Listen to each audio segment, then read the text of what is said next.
அனைவருக்கும் வணக்கம். போன வகுப்புல குற்றிய லுகரம் என்றால் என்ன அப்படிங்கிறத பார்த்தோம். இந்த பதிவுல இலக்கணத்துல முற்றிய லுகரம் அப்படிங்கிறது என்ன அப்படிங்கிறத பார்க்கலாம். முற்றிய லுகரம் அப்படின்னா தனி குரிலை அடுத்து வரக்கூடிய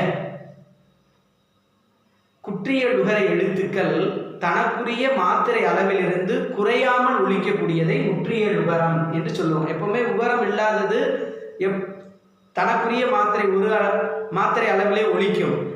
ஆனால் தனி குறிலை அடுத்து வரக்கூடியதாகவும் அது குற்றிய லுகரமாக இருந்தாலும் அது தனக்குரிய ஒரு மாத்திரை அளவில் ஒலித்தது என்று சொன்னால் அது முற்றிய லுகரம். உதாரணத்துக்கு புகு, பசு, விடு, அது, வரு, மாவு. இந்த மாவுங்கிற இடத்துல இது வல்லின எழுத்து இல்லாமல் வரக்கூடியதாக இருக்கிறது.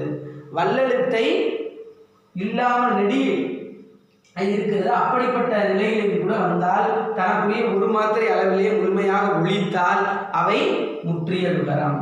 7 இது போன்ற இதெல்லாம் நம்ம புரிஞ்சுக்கணும். இதுல சுருக்கமான நிலை என்ன அப்படின்னாக்க, குறில் எழுத்துக்கள் அடுத்து குற்றிய லுகர எழுத்துக்கள் முழுமையான ஓசையில் ஒலித்தால் அவை முற்றிய லுகரம் அப்படின்னு சொல்றாங்க. புகு, பசு, விடு, அது, வரு, மாவு. இந்த இடத்துல குற்றிய லுகர எழுத்து வல்லெழுத்து இல்லைனா கூட, வல்லின எழுத்து இல்லைனா கூட, நெடிலாக இருந்தாலும் கூட தனக்குரிய ஒரு மாத்திரை அளவை அடுத்து வரக்கூடிய எழுத்து ஒலித்தது என்றால் அது முற்றிய லுகரம் அப்படிங்கிறத புரிஞ்சுக்க வேண்டியதான். இதுதான் முற்றிய லுகரம் என்பது. நம்ம அடுத்த பதிவுல குற்றிய லுகரத்தினுடைய வகைகளை பற்றி நம்ம பார்க்கலாம். நன்றி, வணக்கம்.